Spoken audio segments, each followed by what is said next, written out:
us now here in Los Angeles, Miko Brando, who was with us almost every night after this untimely passing, longtime Michael Jackson friend attending the funeral.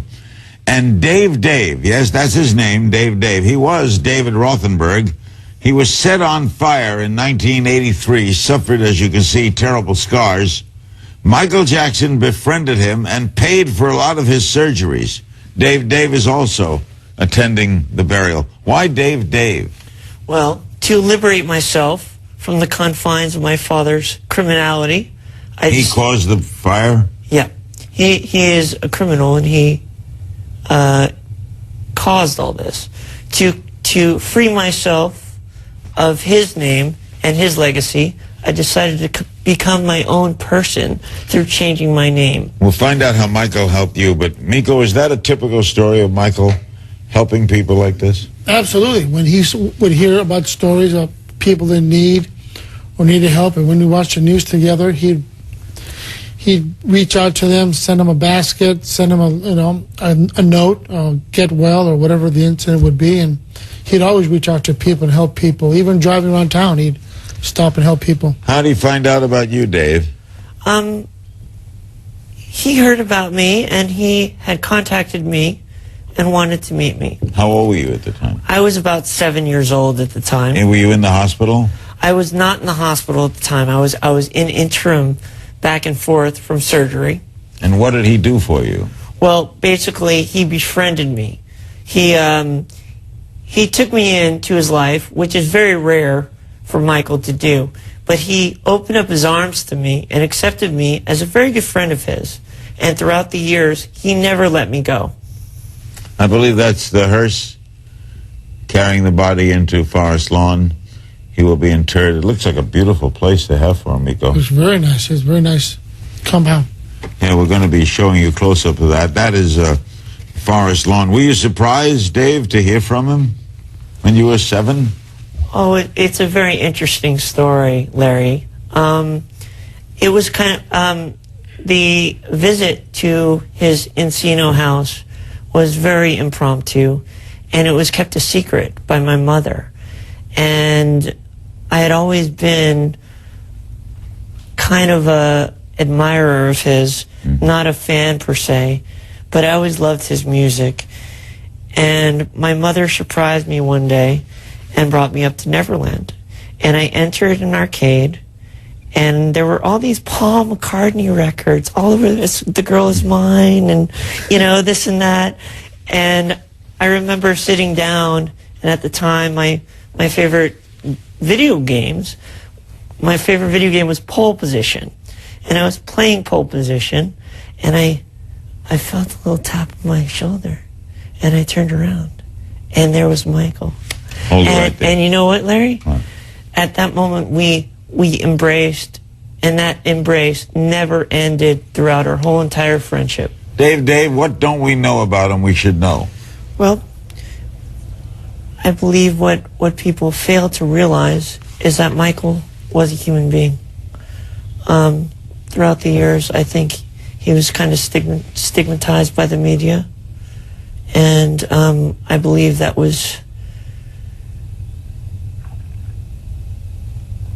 wasn't really helpful to him or to anybody around him. I believe that Michael was a great person. He has never hurt a soul, and I am happy to have been his friend for all these years and been a dedicated friend. Miko, how do you explain what Michael did for Dave? That's just the kind of human being he was. He's very loving, caring. He loved Dave from the day he met him. They became friends. Michael helped him through the years, and that's the kind of person Michael was. I mean, he loved a lot of people. He'll be missed and loved by a lot of people. Did he pay for a lot of your medicals? Actually, he did not pay for my medical. My mother had great insurance at the time. So what did he do? Michael offered a lot of emotional support for me. He was there for me whenever I needed to talk to him. He opened up Neverland to me as a means to get away. Metaphorically, he was almost like a father that I never had.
Michael Jackson is another person totally with the mask.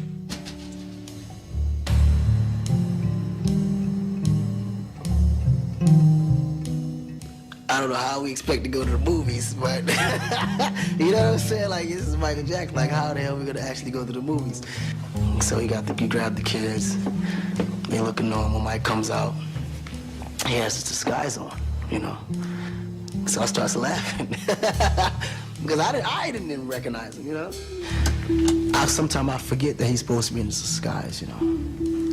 And I keep calling him Mike. So then when I realized she was peeping, then I start calling him Dave. Dave.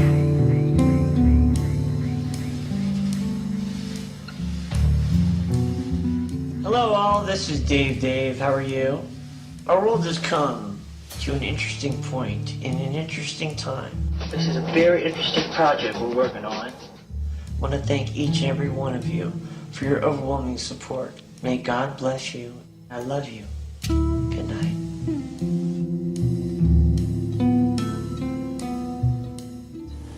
Thank you very much for all of your support, and may God bless you all. I love you. Goodbye.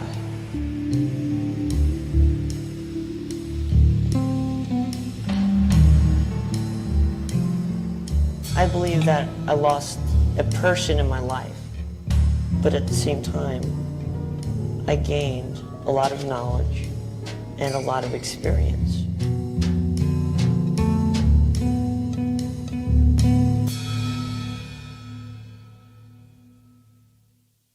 To his Encino house. I think I was at the Encino house. To his Encino house. I think I was at the Encino house. To his Encino house. I think I was at the Encino house. Encino house. The Encino house.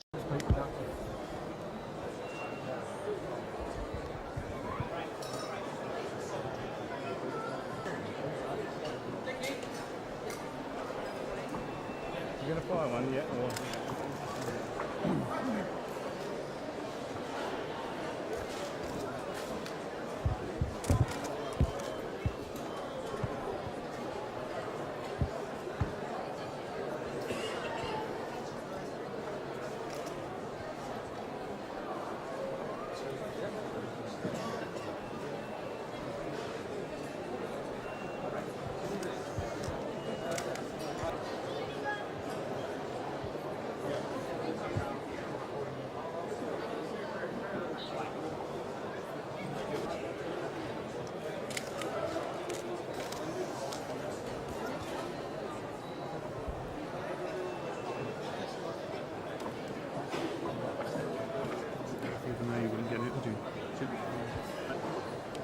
Would you like to say a few words to your fans, Michael?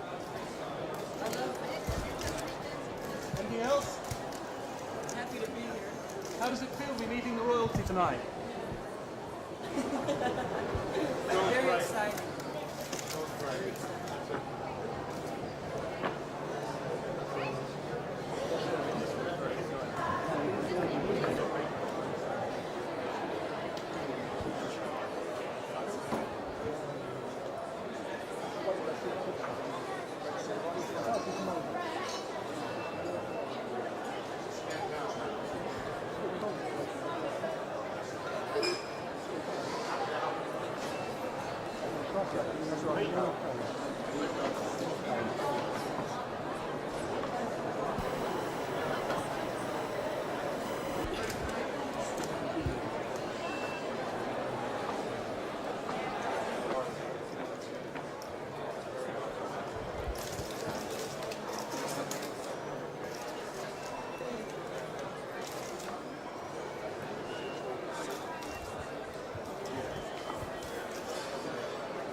Morning, sir.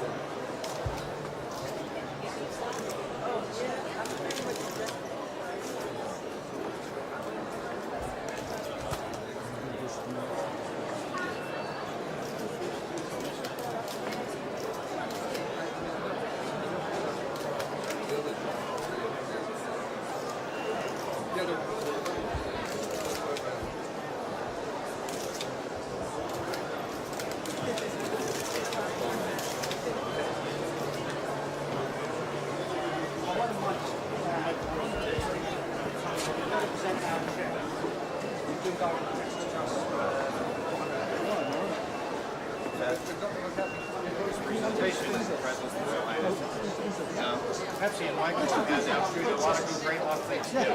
But the best kinds of things we do is don't disadvantage you. So, for both of us, like I said, this Trust and Great Homes, Great Hospital.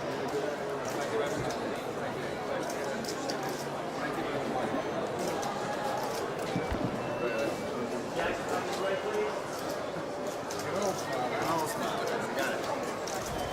I hope so. These guys don't think getting out. Well, I asked why we did it in dollars instead of pounds, and they said, well, the dollar was rising now, so they get a little bit more.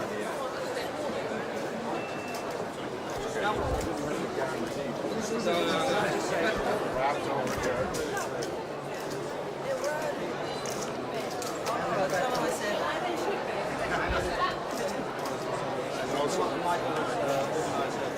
Commemorate Princess Topics.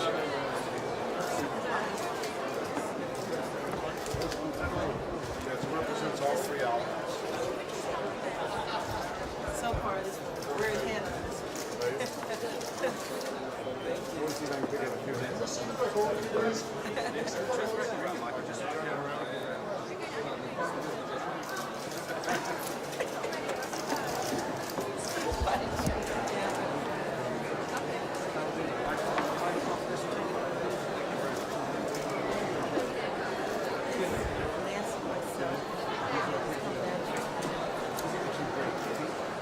No, just for my soul.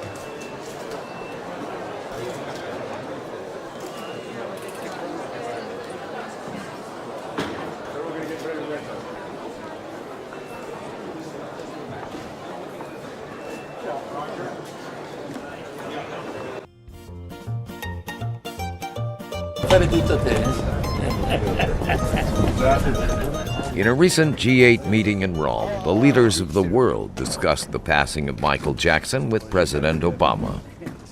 Correcting Italy's Silvio Berlusconi, there was no question about where President Obama is standing on this issue. He said the best, not one of the best.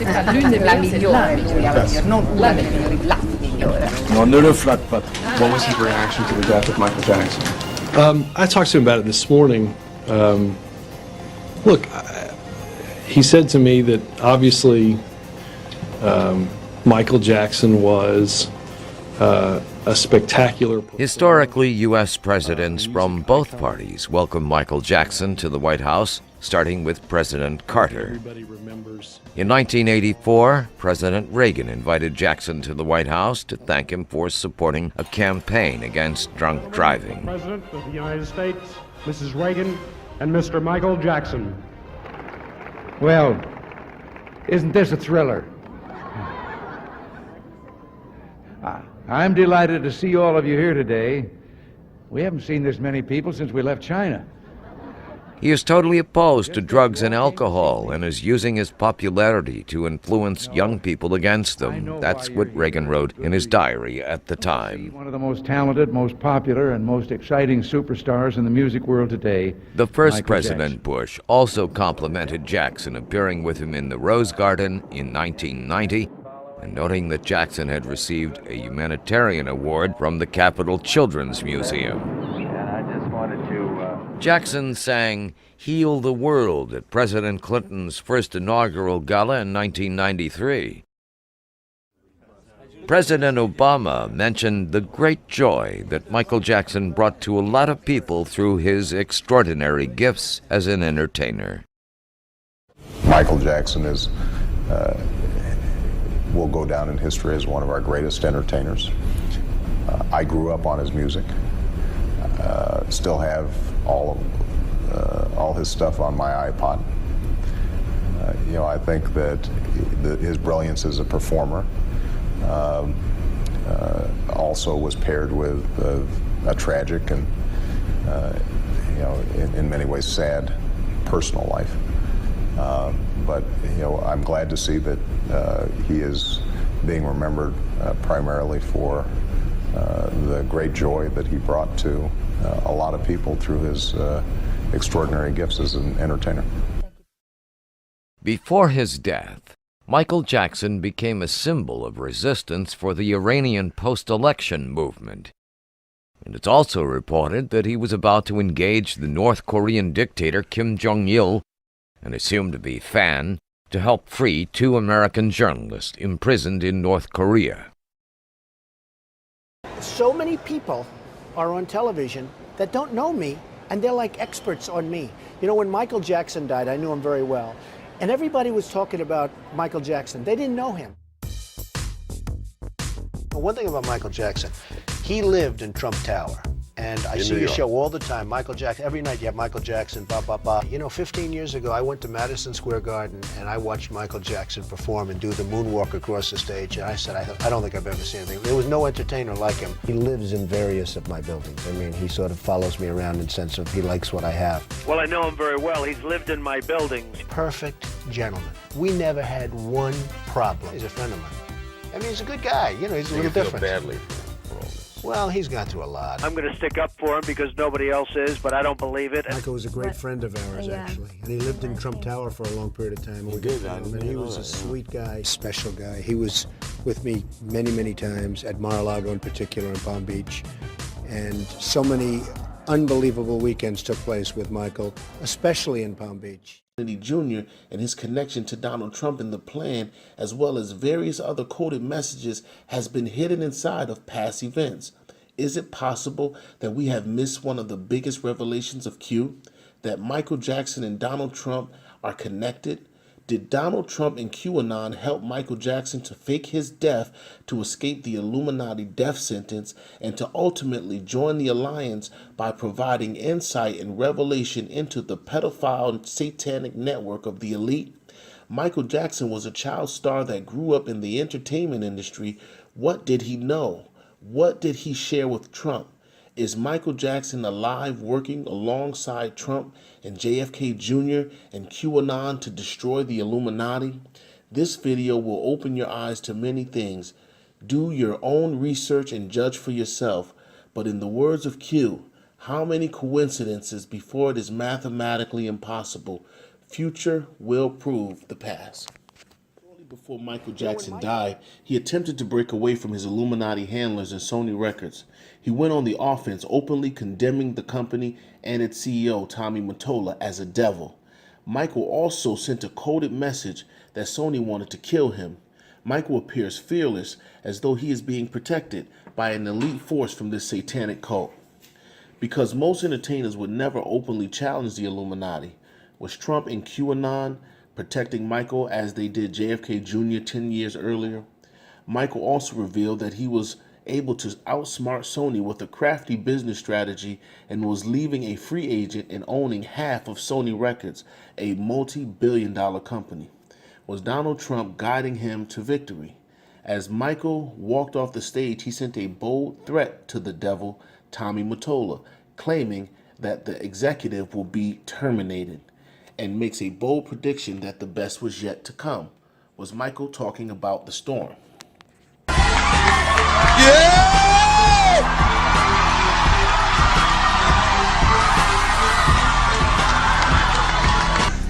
The tradition of great performers and I really want you to hear what I have to say. The tradition of great performers from Sammy Davis Jr. to James Brown to Jackie Wilson to Fred Astaire, Gene Kelly. The story is usually the same though, these guys work really hard at their craft, but the story ends the same. they usually are broken, torn, and usually just sad, and the story is very sad in the end. Sony, being the artist that I am at Sony, I've generated several $1 billion for Sony, several billion, and they really thought that my mind is always on music and dancing, and it usually is, but they never thought that this performer, myself, would outthink them. Yeah! So I'm leaving Sony a free agent, owning half of Sony. So I own half of Sony's publishing, and I'm leaving them, and they're very angry at me because of it. But I just did good business, you know. Tell him! Tell him, Michael! Tell the story!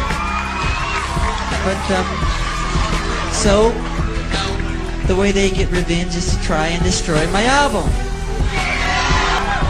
And Tommy Mottola is a devil. I'm not supposed to say what I'm going to say right now, but I have to let you in on a secret. Say it! Please don't videotape what I'm going to say, okay? Turn that off, please. No, what? I don't mind. Tape it. Oh! Michael is getting gangster today! Yeah. Mariah Carey, after divorcing Tommy, came to me crying. She was crying so badly I had to hold her. And she said to me that this is an evil man. And Michael, this man follows me, she said. He taps her phones. And he's very, very evil, and she doesn't trust him. And he is a horrible human being. And we have to continue our drive until he's terminated. Oh! There you go!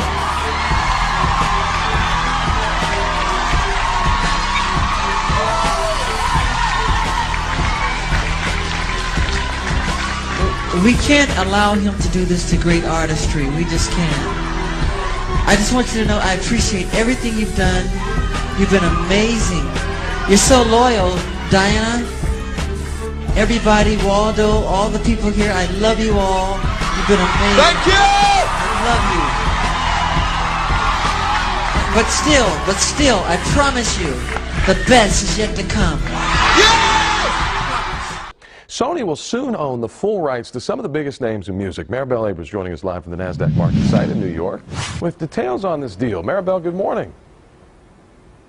Good morning, Owen. This deal has Sony buying out Michael Jackson's stake in music publisher Sony ATV. Now, the company will pay the estate of the late pop singer $750 million in the deal. Sony ATV is the world's largest music publisher, and it controls songs such as the Beatles' All You Need Is Love. It also represents copyrights of musicians such as Bob Dylan, Queen, and the Rolling Stones. In a recorded interview with the son of legendary singer James Brown, he explained how Michael Jackson and James Brown talked about getting out of the Illuminati and that they had made a deal with the devil for the fame and the fortune that they had received. Understanding that the only way to get out of the Illuminati is by death, is it possible that Donald Trump and Q helped Michael to fake his death in exchange for information and testimony about the pedophile satanic cult in the music industry? No, we got a lot to talk about the music, but first I want to get back to the Michael. You mentioned Michael Jackson, and MJ obviously derives so much from your father, and he loved your father to the point that he spent an hour alone with him after he passed away. It was 2 hours. Yeah.